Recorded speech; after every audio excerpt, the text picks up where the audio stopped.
ঘরটা তো হেবি ঠান্ডা। হ্যাঁ হ্যাঁ, ওই এসি চলছে তো তাই একটু ঠান্ডা। হ্যাঁ হ্যাঁ, বুঝেছি বুঝেছি। আচ্ছা বৌদি, এই কাকু কখন আসবে?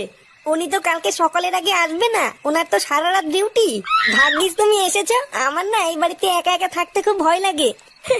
না না, কিসের ভয়, আমি আছি তো। তুমি এখানে বসো, হ্যাঁ আমি এক্ষুনি একটু আসছি। আচ্ছা আচ্ছা, ঠিক আছে ঠিক আছে।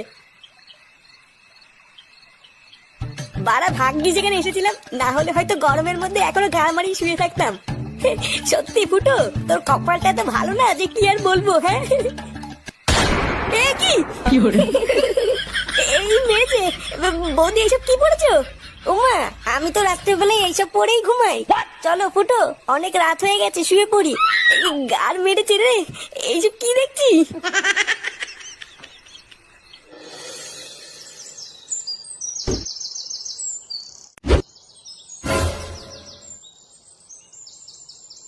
এই দেখো পল্টু, এটাই হচ্ছে আমার বাড়ি।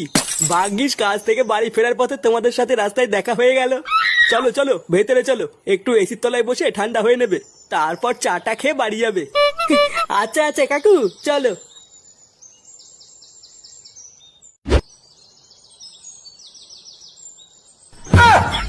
এ কি কে রে বাড়া?